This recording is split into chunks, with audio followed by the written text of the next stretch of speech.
When there is an ending, there was a beginning. Every victim has a picture to paint.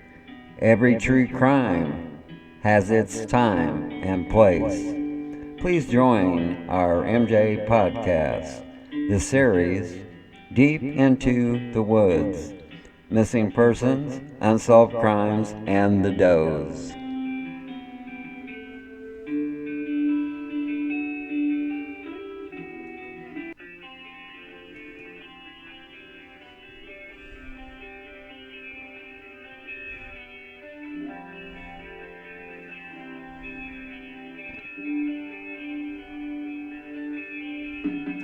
Good evening, folks. Welcome to our MJ podcast.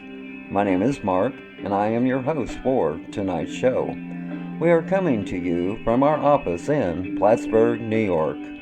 Our co-host and a guest speaker will join the podcast later, giving their views concerning this serial killer.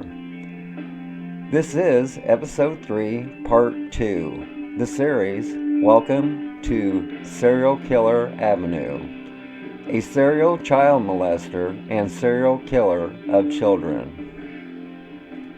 These murders of these young boys and the molesting of others should be blamed on our criminal justice system for underage sex offenders. There was enough sexual offenses against the killer to put him away for life at a very early age. This man shouldn't have been walking the streets. The courts failed to realize that they had a child predator on their hands. The courts refused to give him prison time or jail time that amounted to anything. The child killer even had a suspended sentence on a sex charge. Welcome to Serial Killer Avenue of Children. Wesley Allan Dodd was an American child serial killer and child molester.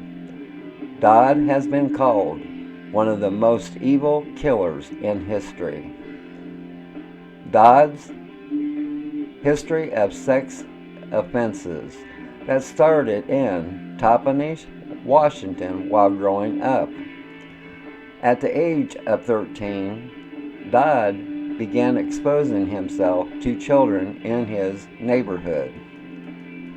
Dodd's father was aware of his son's behavior, but largely chose to look the other way. By the time he entered high school, Dodd had progressed to molesting, beginning with his younger cousins and then neighborhood kids. He offered to babysit the children of a woman his father was dating. At the age of 15, Dodd was arrested for indecent exposure, but police let him go with the recommendation of juvenile counseling. As the years passed, Dodd would be arrested several more times, and again with no serious action taken against him. After some neighborhood kids moved out of town, he began molesting children he didn't even know. In August 1981, Dodd tried to abduct 2 little girls, but they reported him to the police. No action was taken. The following month, he enlisted in the Navy and was assigned to a submarine base in Bangor, Washington, where he started abusing children who lived on the base. Once, Dodd offered some boys $50 to come with him to a motel room for a game of strip poker. This time, he was arrested.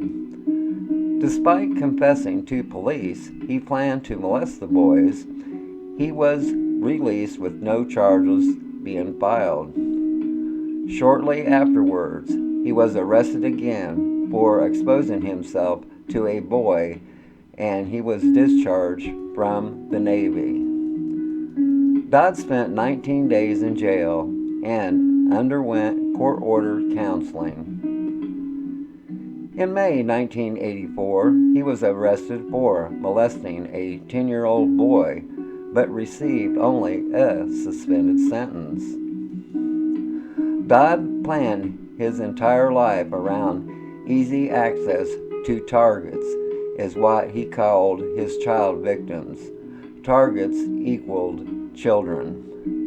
He moved into an apartment block that housed families with children.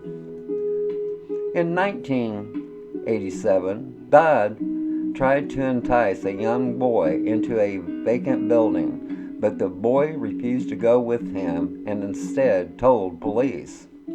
Once again, Dodd received minimal punishment because he had not actually touched the boy or exposed himself.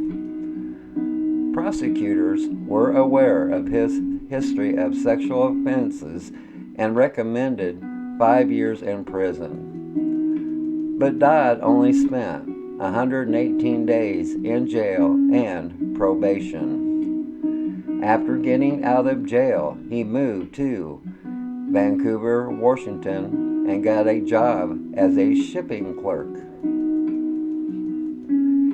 In the early autumn of 1989, Dodd decided that David Douglas Park in Vancouver was a good place to find potential victims.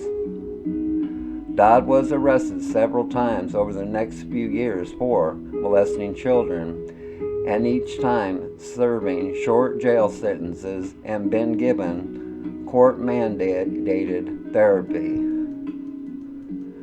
Dodd had 50-plus victims, and all of them were below the age of 12, and some of them were as young as 2 years old. Most of the victims were boys. Dodd's sexual fantasies become increasingly violent over the years.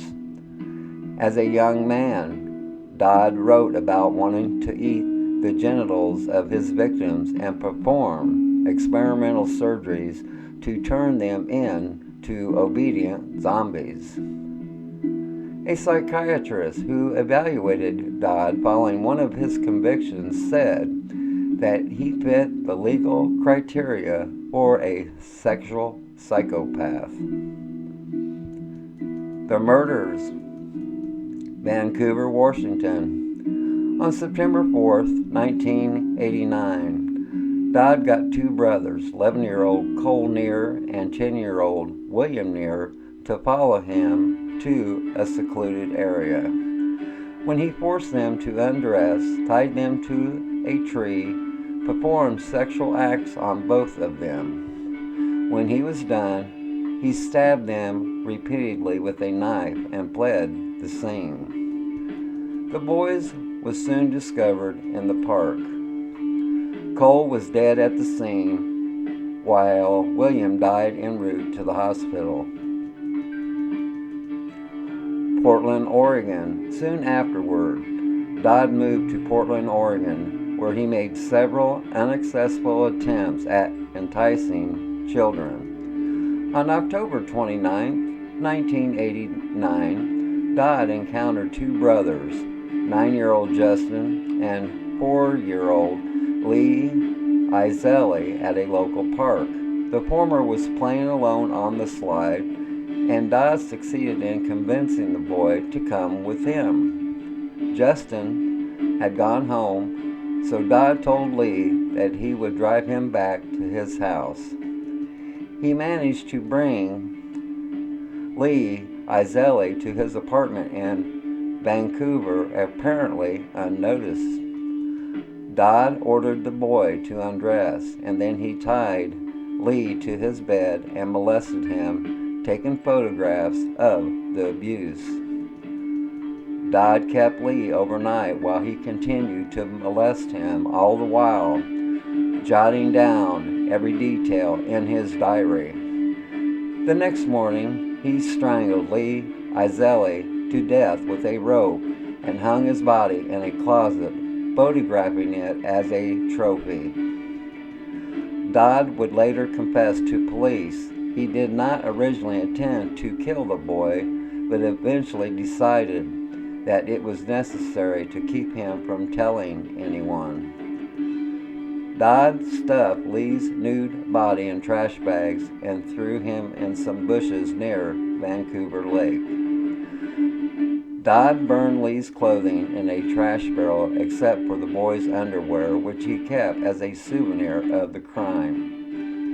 3 days later, Lee's body was discovered, which sparked a manhunt for the killer.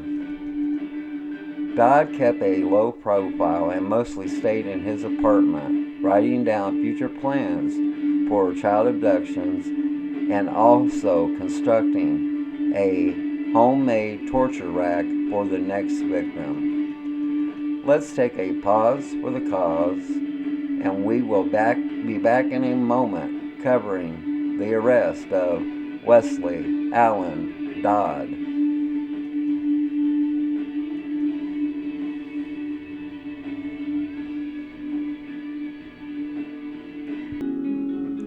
MJA would like to give a special shout out to the Corbin Connection comedy channel on YouTube. Mr. Corbin is a very funny man with his 3 alter egos.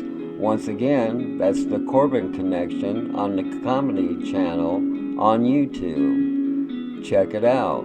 Thank you.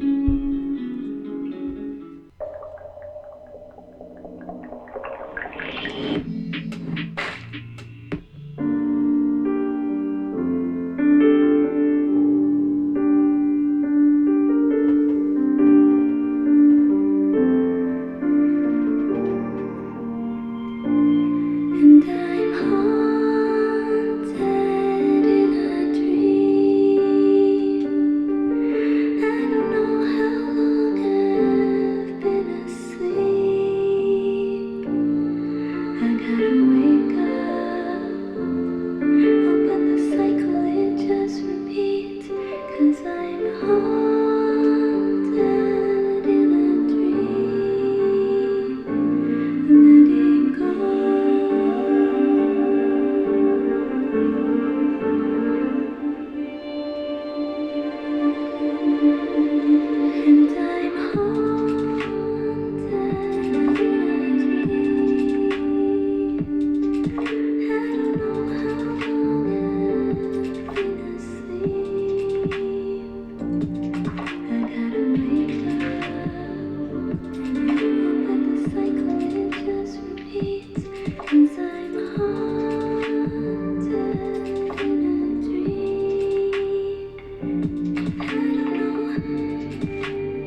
Welcome back to our MJ podcast. This is episode 3, part 2. The series, Welcome to Serial Killer Avenue, a serial child molester and child serial killer. The arrest of Westley Allan Dodd. On November 13, 1989, Dodd snatched a 6-year-old boy from the bathroom of the New Liberty Theater in Camas, Washington. But the child began fighting and crying as Dodd was leaving the theater through the lobby, carrying the boy in his arms. Despite Dodd's attempts to calm the boy, theater employees become suspicious. Once outside, Dodd released his victim before getting into his car and driving away. The boy's mother's boyfriend came out of the theater lobby and was told that the boy was almost abducted. The boyfriend went outside the theater in the direction where Dodd was last seen. Dodd's car broke down a short distance away from the theater. In order not to raise Dodd's suspicions and to stall for time, the boyfriend offered to help him. The boyfriend immediately got Dodd in a headlock and brought him back to the theater where the Camas police were called. Camas police contacted the task force investigating the kidnapping and murder of 4-year-old Lee Izelli. Dodd was brought to the Camas police headquarters where the task force, led by detectives C.W. Jensen and David Trimble, interviewed Todd for over the course of 3 days. Eventually, Dodd confessed to all 3 murders. Jensen and Trimble then served the search warrant at a home in Vancouver where Dodd rented a room. During the search of Dodd's room, police discovered a homemade torture rack, along with newspaper clippings about his crimes and a briefcase containing Lee Izelli's underwear. A photo album containing pictures of 4-year-old Lee and assorted photographs of children and underwear advertisements. They also discovered Dodd's diary in which he detailed the murders. Dodd was charged with first-degree murder in the death of the Neer brothers and Lee Izelli, the attempted kidnapping of another child. Dodd initially pleaded not guilty to all charges, but later changed his plea to guilty. Dodd was sentenced to death in 1990 for stabbing to death Cole Neer and his brother William Neer near Vancouver, Washington Park in 1989, as well as for the separate rape and murder of 4-year-old Lee Izelli. Dodd stated that he would like to die by hanging and that he was willing to die if it brought peace to the victim's family. The execution. Less than 4 years elapsed between the murders and Dodd's execution. Dodd refused to appeal his case or the capital sentence. Dodd stated that hanging was the ideal method of death. The state law gave Dodd 2 options: lethal injection or hanging. Dodd chose hanging, later stating in interviews he chose that method because that's the way Lee, his final victim, died. Dodd, during his trial, he attempted to make himself into a celebrity, writing a pamphlet on how parents could protect children from monsters such as himself. Dodd enjoyed giving interviews and reliving his crimes any opportunity he could get. Eventually, the judge ordered the media coverage to cease.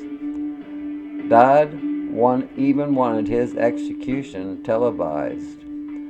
32-year-old Dodd was executed by hanging at 12:05 a.m. on January 5, 1993, at the Washington State Penitentiary in Walla Walla.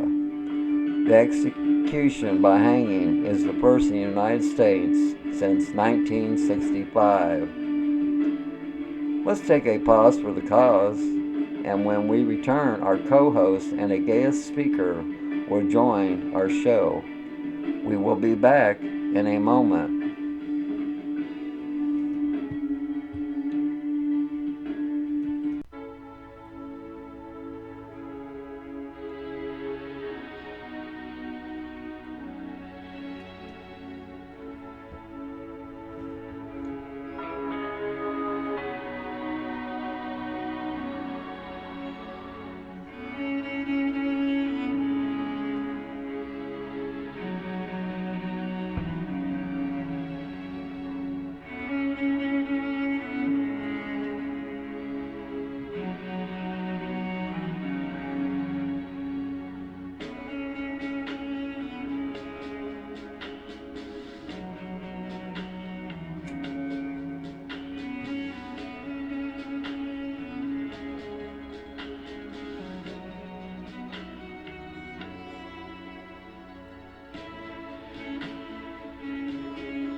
When there is an ending, there was a beginning. Every victim has a picture to paint.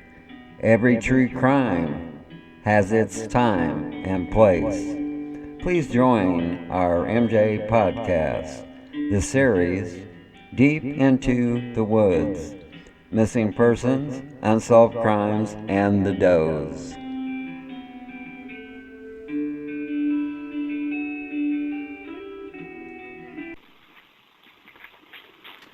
Welcome back to our MJ podcast. This is episode 3, part 2. Welcome to Serial Killer Avenue of Children. Joining us tonight on the podcast is our co-host, Miss Cali. Welcome, Miss Cali, to the podcast. How are you doing? I'm doing fine, Mark. Okay. And I'd also like to announce to our listeners our guest speaker won't be available today, so it'll just be me and Miss Cali. And Miss Cali, can you tell our listeners a little about Westley Allan Dodd? Well, I'm going to say these words first. Quest for control, quest for perfection. And I'm going to repeat those words about Dodd throughout the podcast. He was born into a family. He was the oldest son. That family became increasingly dysfunctional to the point where the parents divorced. And he was already showing signs of being a pedophile at an extremely early age. If you would like, I can read some of the stuff I have here from what he was doing. Would you like that? Or Yeah, go right ahead. Okay.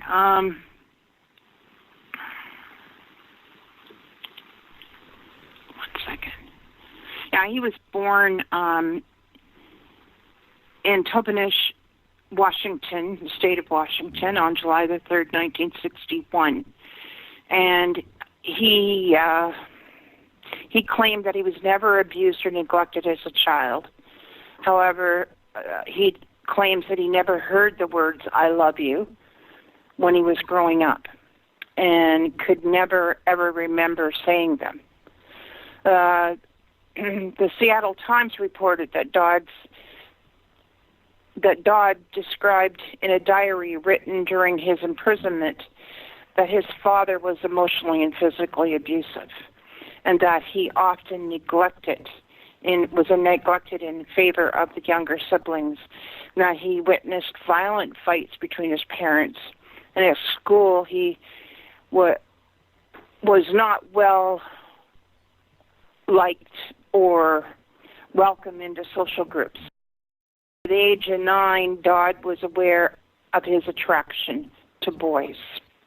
And by his 15th birthday, on his 15th birthday in 1976, his father attempted to commit suicide, following an argument to his wife. So what you see here is a child who is put into a misplaced place of responsibility. You've got a father who's using suicide as a threat and an emotionally unhinged, and so you got a child who's the oldest, right? And he's like, "This must be my fault. I need to take this, and I'm responsible for that." I'm not trying to give him reasons for what he did because, but anyway, I need to go on from there. His father, for sure, I don't know about his mother, but his father knew what he was doing. He was molesting cousins to start with, and then he was molesting neighborhood kids, and like boys primarily. Yes. He did try to. He was exposing himself to people that were going by the house, but nobody bothered to get him help.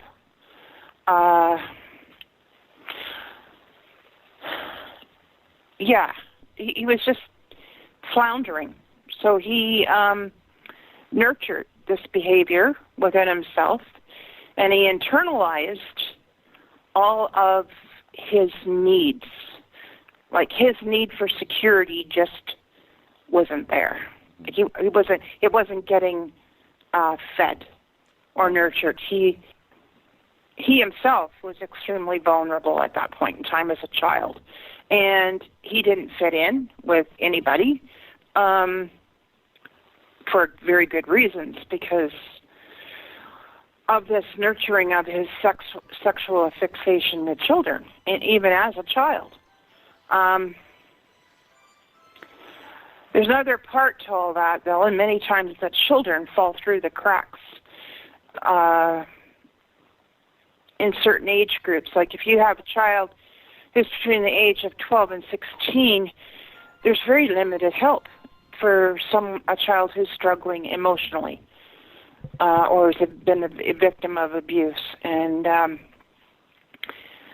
if you take, even publicly, he still denied He may have written that in a diary. He had several diaries throughout his life, as well as while he was actively preying on children and murdering them.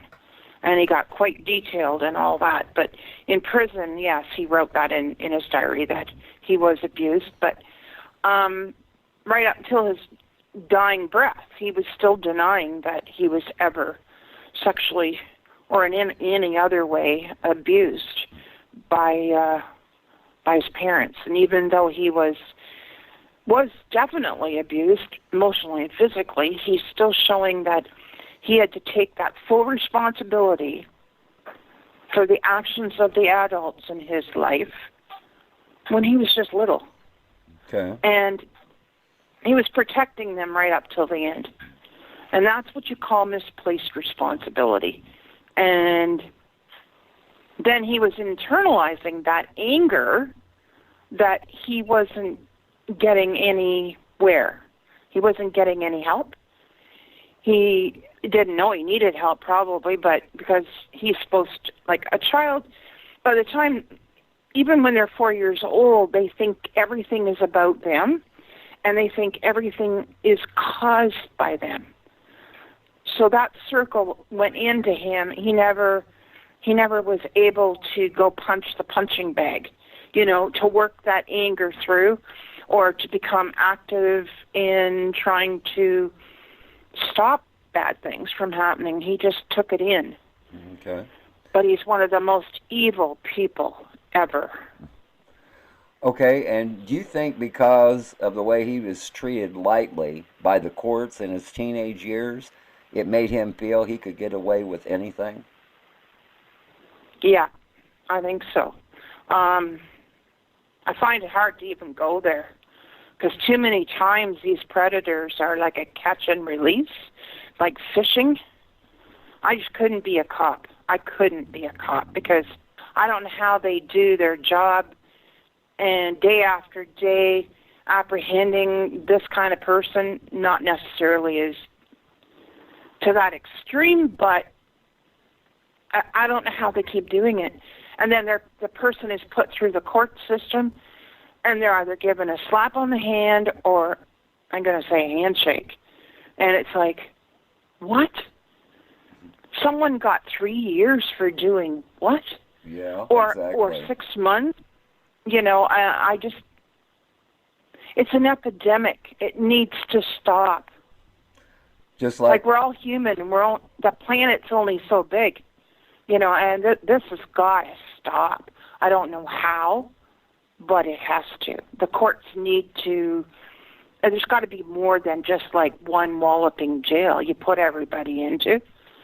Like, the systems are so different. I mean, this guy was a psychopath, and a pedophile. He fine-tuned it, and he should have, and he had lots of time to do it. Like if he was learning to play a fiddle, and I'm not trying to slight the seriousness of this, but look at all the years he practiced this, Oh, yeah. Yeah. I just find it extremely difficult, and I don't know who can shake that up or who can change it, but somebody has to change it. Well, see, I know of a case in Indiana that a young predator, he was I think he was like 20, 21 years old. He took a 3-year-old female from a playground, and he cut her from the bottom of her belly button down to the top of her vagina. Okay, she survived. He only got 45 years. Okay, in Indiana, it's a day for a day. So that means he would have spent 22 and a half years. Okay, after his release, he'd be in his early 40s. So he would be able, he'd be able to offend again. Well, three years into his incarceration, he was killed by other inmates. So he never did get back on the street to reoffend. And do you think Dodd should have been locked up way before he committed the murders? Oh, yes. Oh, yeah. But once again, he was, we'll go to the case of, let me see here. Okay. Here we are. I don't know what year this is. Okay.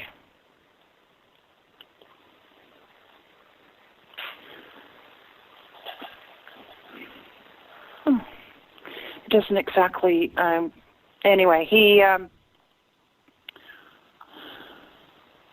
this is after he built a torture rack in his apartment. And he had these disturbing fantasies, etc., etc. Now, he went to a theater. Yes. And he sat in the back row at the New Liberty Theater in Ames, Washington, near Vancouver, Washington. And Honey, I Shrunk the Kids was playing.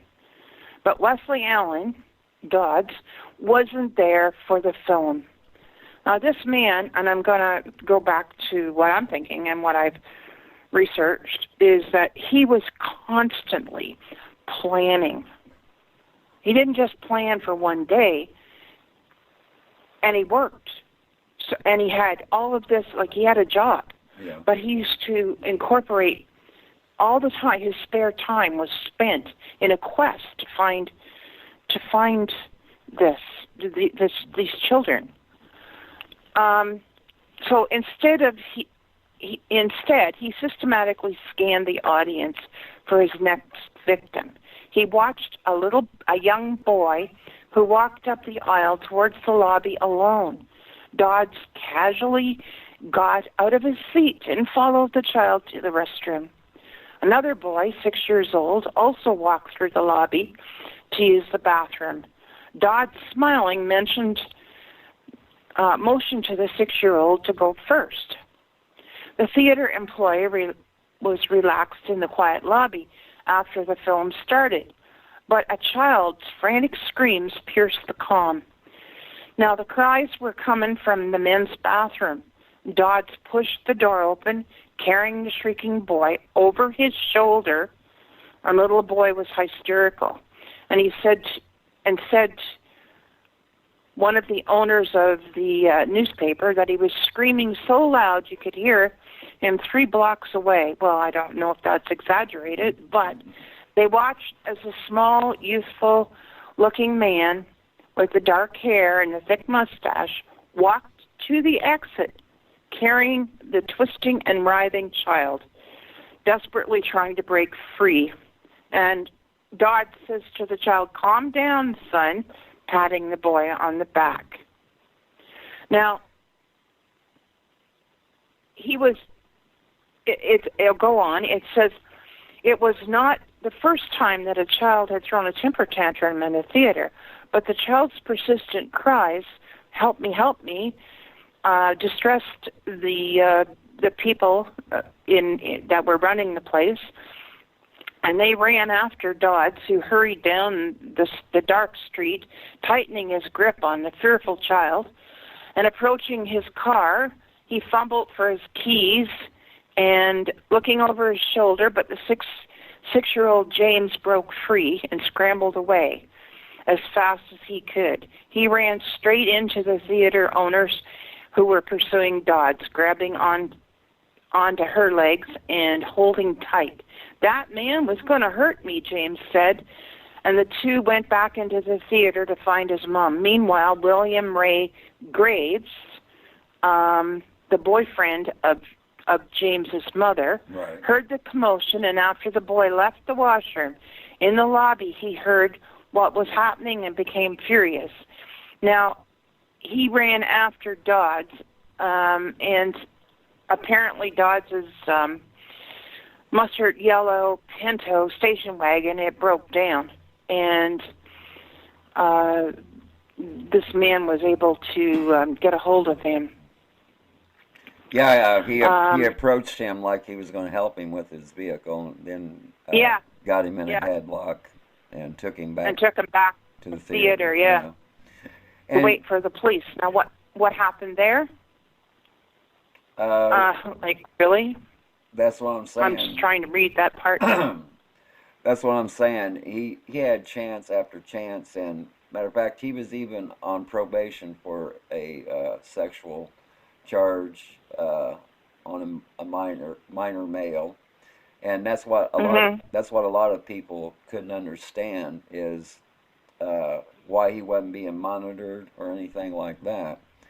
And and do you think Dodd was so motivated to abduct a male child that he was sloppy, or do you think he didn't care because of the courts always letting him go with no severe action taken?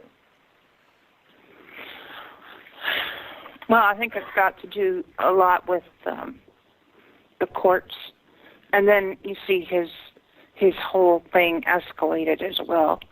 The more he got caught, the more often he got caught, the more he figured, well, he was going to destroy the witness. And then he also escalated to another.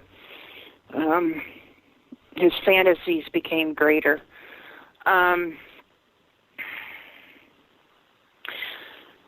The court system doesn't see sexual abuse, whether it's on a child or with an adult, like adult on adult, whether it be male or female. They almost see it as like a property theft, and I don't agree with that. But that is it. When you look at the charges that people get for rape, and you think to yourself, like that person will never be the same again, whether there is a violent rape or not. But there's so very little being done to these people in the system. Like, they're not being put away. They're not being helped, if there is any such thing. Most of the time there isn't, because it's in their head. It's not in their growing. They are going to continue, and they aren't stealing property. They're damaging people's souls.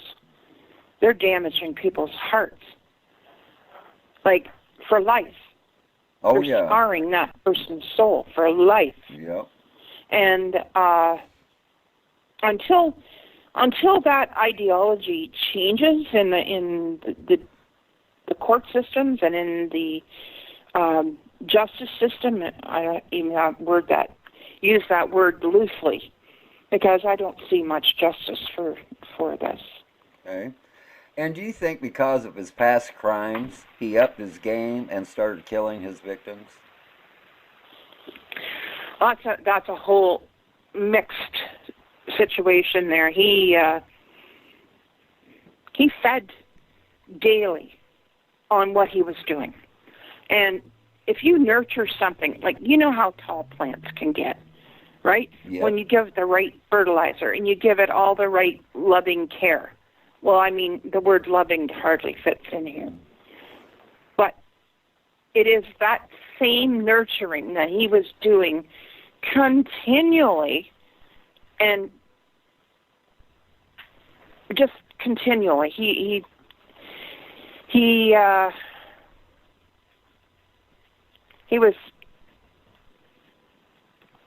wasn't trying to help himself either. The only time he helped himself was even to his death.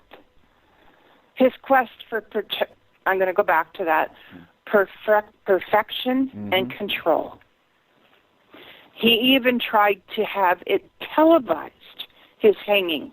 His execution was by hanging. Yes. And he decided upon that rather than lethal injection. So once again, he continued to internalize this need and to feed this quest for control and the quest for perfection right up to his dying breath. Okay, we know his hunting skills were just average, and Dodd was always getting caught for molesting children. So, what made him think he could get away with murder? Well, he already thought he was beyond the law. He was above the law, and that he was king. That quest for perfection. He was beyond.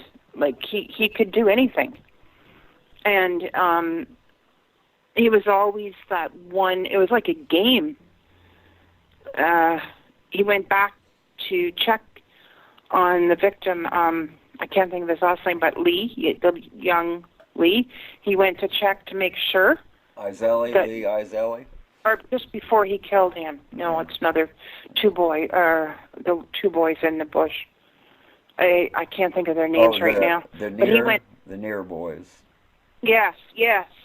He went back to check to make sure that there wasn't one stick of evidence left for him to connect him with it. But he left. He was afraid of being caught, so he left the one child's body a little more exposed than the other. Like he made sure the one had tried to get away, and he had murdered him and left his body there. But yeah, he thought he was above the law. He was sure of himself. And do you agree that our criminal justice system let the murdered and molested victims down? Oh yeah. Like once again, it's not. This catch and release has got to stop. I mean, these people are. The word ill doesn't fit. These are monsters. They are evil monsters. They go past the point where there's any. It's not an illness. I mean, if you perfect something, and he did, it was his quest. He wanted to perfect it, and he did, and he took it to his grave. He's evil as evil could be. You can't castrate this kind of person and say, "Oh well, you're going to be better now." It's in their head, it's in their brain, it's in their soul. They're evil. And they practiced it so well, you know. See, this is what gets me about our court system. Okay, they see cases like this that happened years ago. Okay, A lot of times, judges, prosecutors will say, "Oh, we just think that was an isolated incident," and so the offender gets a light sentence, and then, like I said, they're released, and then they go on to reoffend. And that's where these judges and prosecutors, they have to take notice that most of the time on these predators, there's a pattern. And most of the time, they have reoffended. And so they need to take that all in consideration. Okay, my point of view on the whole thing, since I've been involved in the criminal justice system for well, let's put it this way. It started with me when I was 15 years old, when I had to appear before a grand jury when a friend of mine was killed. Okay? And if you take everything as a whole, I have learned through the years that people like Dodd, there's no cure for them. So what is what is the point of releasing them when there's no cure? You know they're going to do it again. There's no rehabilitation. Absolutely none. And they didn't want to be rehabilitated. They don't want to be rehabilitated. I had a friend who worked in correctional services, and she used to, like, they would administer the, there's a drug for chemical castration. Yes. And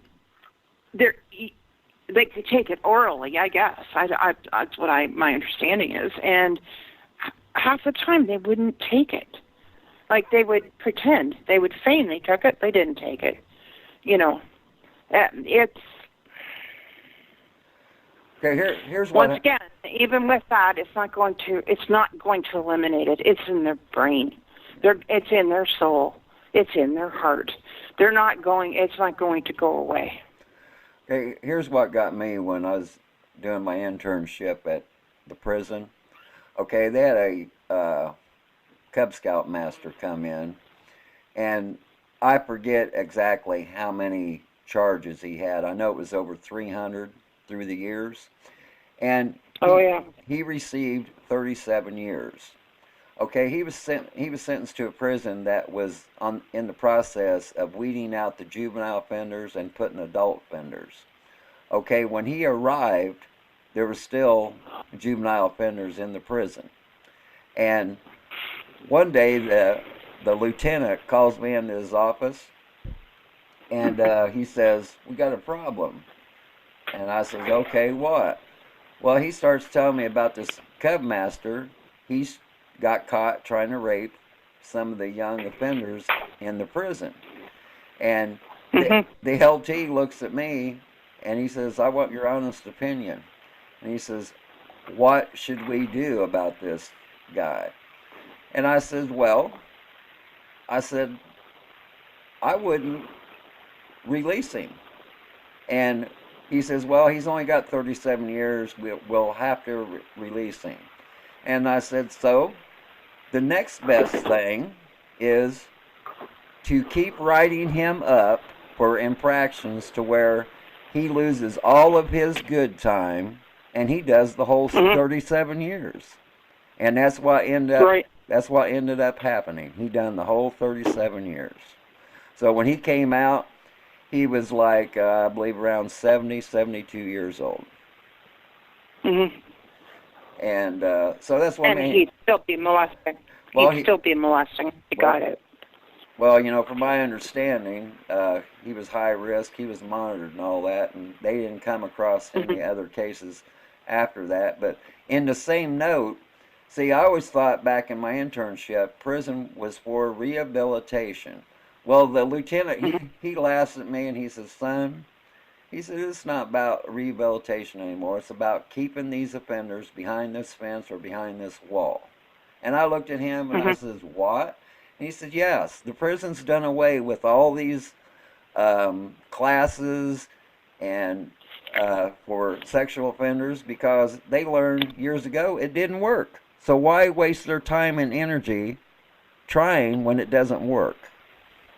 And so right then, being an intern, you're thinking, okay, we have this criminal justice system, and you got people in there that's wondering how they're going to keep these animals in there for life because they wasn't sentenced for life.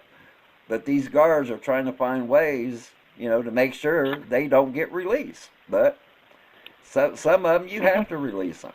So. Well, these parole boards, when they let people out and they sit there and they make this decision, my words to them are, that person should have to move in with you and your family. If you're not all right with that, you shouldn't be letting them out the door. There you go. Like, I have a friend whose parents were murdered by 2 parolees. They got out the day before and they murdered her parents in their home. That's and they're kids. They were kids. They were 17 years old. Yep, that's what I mean.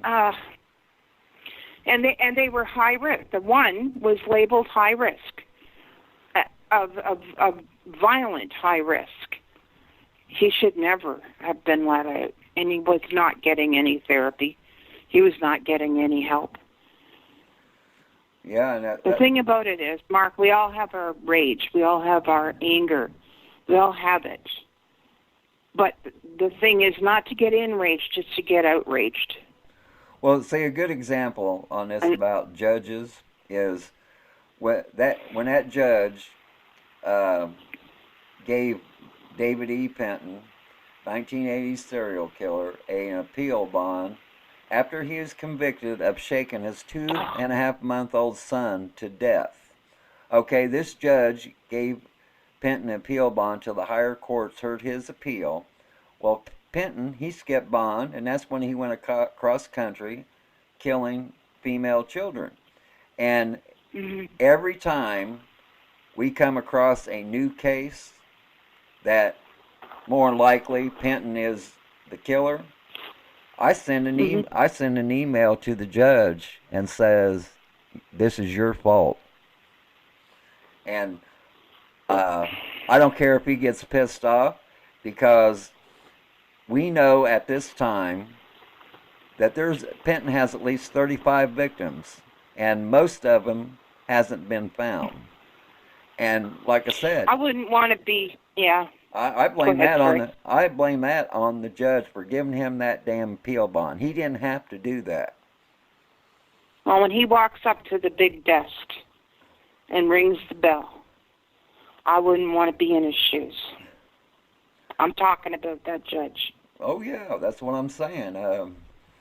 That's just see, that's what I mean. Something like that. Now that judge ought to have thought, this is going to come back and bite me in the ass someday.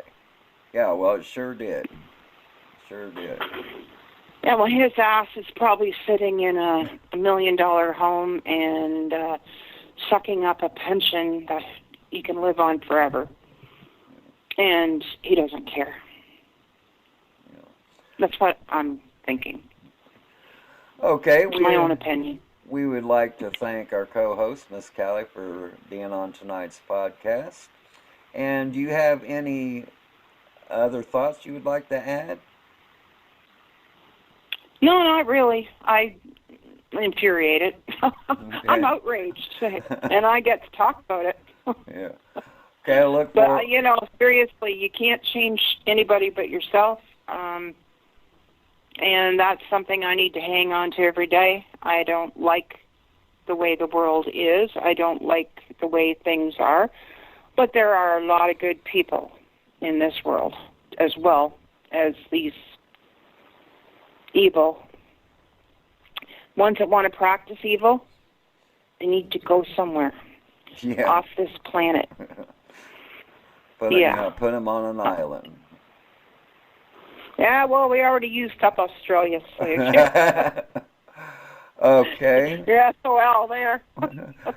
We look forward. Right. We look forward to speaking with you again. And I have a quote for our listeners. I may not have gone where I intended to go, but I think I have ended up where I needed to be. Douglas Adams. Thank you for tuning in to our podcast. And always remember, folks, that if you ever get bored with nothing to do, well, take a walk deep into the woods. You might be surprised at what you might find.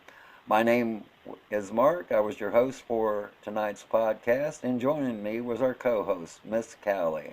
That's the end of our MJ podcast, the series Welcome to Serial Killer Avenue. This was episode 3, part 2, The Serial Killer, Westley Allan Dodd.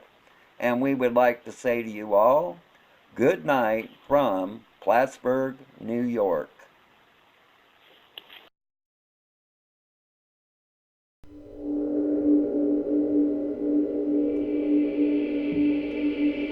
All my friends are heathen, take it slow.